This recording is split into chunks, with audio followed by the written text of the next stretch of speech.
So you come out of that, Sky's now at 37, Phoenix, 55. You know, I remember watching this for the first time and going, wow, that went pretty well for Sky. I remember watching it thinking, yeah, he really did well there, and he forces a TP, alright. Maybe he's back in this game. And then I look at the food counts and I'm like, you gotta be kidding me. Well, I mean, part of it is because he lost like all of his peasants. I mean, you don't really pay attention to that in those big battles, because in a big battle like that, you just think, the peasants are kind of expendable. To some extent they are, but when you get to the end of that battle and you've had no economy coming in the entire time, that's not going to bode well for you in the next battle. And so now, Phoenix is at 59 food, Sky's at 39. So you're looking at a 20 food disadvantage plus a tech disadvantage, plus you look at the hero levels, and it's 5 and 4, almost 5 and 5 for Phoenix, and it is 4 and 4 for Sky. So, Phoenix has the advantage in pretty much every area at this point in time, and I think Sky here is just kind of feeling like, look, my only chance here is to figure out a way to catch Phoenix off guard. I'm going to hit his base here, see if I can do some damage. Maybe I catch him without a TP since he just used one, but no such luck. Here comes Phoenix, full assault here with bears in the front, plenty of ranged units in the back. That Demon Hunter just ripping through everything.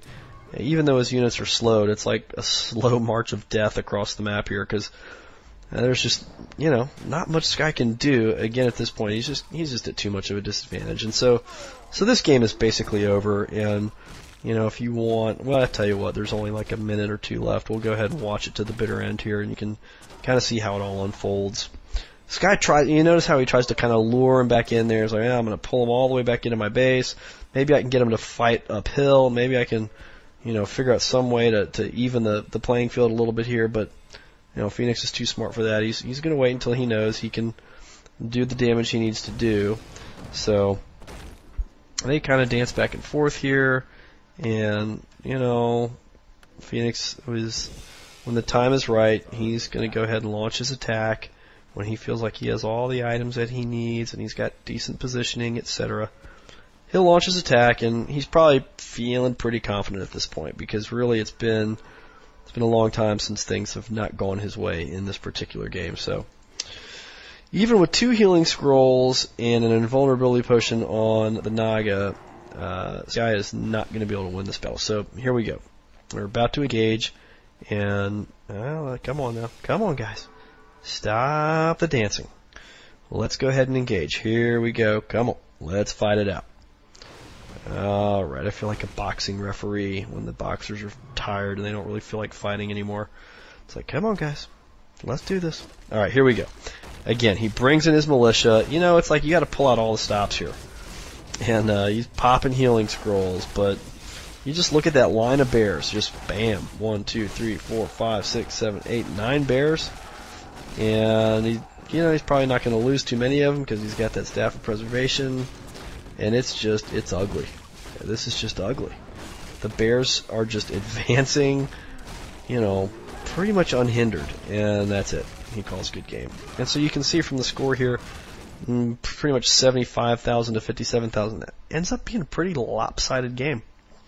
And it all started off early on. It starts off with that Demon Hunter enabling Phoenix to be aggressive. Sky made just a couple of small mistakes in the beginning, and that makes the difference. So anyway, we're going to queue up this third game, and Cygnus, I hope you don't get angry at me for showing one of your losses here, but this is a game that Cygnus actually plays pretty well in this game, and I wanted to show it because it just is kind of another example of, from the human standpoint, of what you can do to beat the Night Elf, even when he does go Demon Hunter. So, while you guys are getting that queued up to the 2-minute mark, it's game 3. Eagle Ice M versus Mr. Cygnus. Great game here. I just want to recap a little bit what we've learned so far. you're trying to execute this tier 2 push, and what these human players are doing, you know, it's kind of the comeback of the riflemen a little bit in some of these games. We haven't seen riflemen used extensively for quite some time, but what these guys are doing is they want to keep building those tier 1 units because they want to be able to push right at tier 2 or as close to tier 2 as possible. They want to have a strong advantage. So they try and tech as quickly as they can. They want to hit tier 2 fast. They want to be the first one to get the Naga, because chances are the Night Elf might be going to get the Naga as well. The reason you get the Tavern Hero, if you're kind of a noob like myself, the reason you do that, you don't build a Mountain King in this example because, well, that's going to cost you an extra, 2 minutes for your Mountain King to build or whatever. Maybe it's only 1 minute, I don't remember, but however much time it is, that's huge. It makes a huge difference. You go to the tavern, you instantly get your Naga, and you head straight to your opponent's base, and you're bringing whatever footmen you've got. And again, you don't do this when you've lost a bunch of footmen, because it will not work. But if you've gained an advantage, or it's been neutral, you haven't given away any kind of an advantage to your opponent, you hit them with all your footmen, water elementals, Arch-Mage, and your Naga. While you're building your sanctum back at your base, make sure you have enough farms so that you don't have to stop your production. And you're also going to bring some militia. And you're going to get in there and you're going to do as much damage in that push as you can. Now, you don't necessarily have to end the game right then and there, but you need to do enough damage, maybe take down a lore, maybe kill a hero, maybe take down all of his archers. Definitely hope that you can burn up as much of his moon juice as possible. That kind of thing. If you have to back off at some point, come back and heal quickly, and then you head right back to his base again. You've got to keep the pressure on. If you allow him room to breathe, he will get to tier 3, he will get bears, and then you've lost your advantage, and, the game's not going to go as well for you. So, here we are again, this game back on Twisted Meadows again. And we're going to see Cygnus really starts off kind of doing the same strategy that Phoenix was doing before, really kind of just going Demon Hunter, Archers, and working his way up to Bears. And he will veer off from that a little bit, and he'll get a couple of Mountain Giants at one point, but I suspect that may have been partly due to the fact that he found himself at a disadvantage and he was trying to pull out all the stops and figure out a way to get back in the game. But you're going to see Eagle Ice here trying to basically pull off the same exact strategy that Sky was doing. Does a pretty good job with it, and he's able to stay on the offensive here. And so we're going to unpause this in 3, 2, 1, unpause. Apologize here, guys. I'm losing my voice a little bit. I'm getting a little raspy. Hopefully you can hang with me. Like I said before, my allergies are just really killing me these days, and so I'm all raspy, sniffly. It's no fun, man. It's no fun at all. Anyway, here we go. A little creeping technique here. You send a water elemental, a couple of footmen in one direction, send your Arch-Mage in another direction. You can creep both of those greens. It's very nice, very tasty way to creep on this map. Yeah, there's all kinds of options on this map. You can do that. You can get some militia, and you can try and creep that knoll camp. You can be really aggressive, and you can call a whole bunch of militia, and you can creep the Goblin Laboratory or even the Goblin Merchant. I mean, there's a lot of options you have here as a human player, creeping-wise. Just depends on how aggressive you want to be. So he's fairly aggressive here. He splits things up, and he's creeping in a couple of different places. And he takes one of those groups and sends them right to the Night Elf base. And he spots that Moonwell going up and says, aha, let's go right after that puppy. He's able to get it to cancel, and that, it's, again, guys, the little things that happen early in the game, can't emphasize that enough.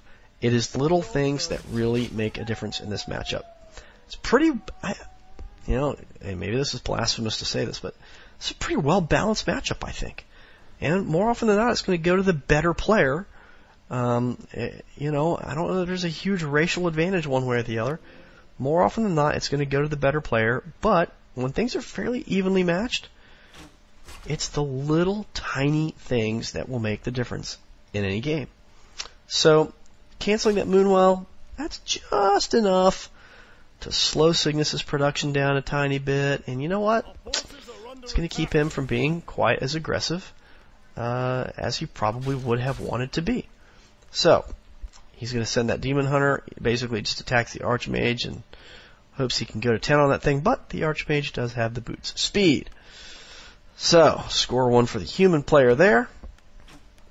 Cygnus is trying to prevent him from getting that scout farm working, but he's not quite going to be able to stop that thing from going up. And his Demon Hunter is going to take a pretty decent amount of damage here, and so he is going to be forced to retreat. He's going to have to go back to his base and heal up a little bit. So you can see, human player, he's got some scout farms out there, a couple of strategic positions there. That's going to help him to kind of know where that Demon Hunter is at all times. He's going to know when his opponent is creeping, where he's going on the map. Just a great thing in general. Keep an eye on your opponent. You know, you always want to know what units he's making. You want to know where he is at all times, if it's possible. And that's what those scout farms help you with. So those things are really probably undervalued by most players on Battle.net to get those scout farms. So here we go. We see the battle to get the Naga first. They both hit it at about the same time here, so not a huge advantage gained either way. Cygnus ends up fighting up here without his archers, and you see that they kind of come in and then they run back out again because really they were getting there too late, and his Demon Hunter's already taken enough damage that there's really no point in getting the archers up there at this point because that Demon Hunter's not going to be able to tank. He's got to get the heck out of dodge. So what does that do? Well, that buys some time for the human here. He figures, I'm right here. Let's go ahead and creep this out. Let's get my Arch-Mage to level 2. That's going to give me that Brilliance aura, so I'm going to be able to keep cranking out those water elementals. And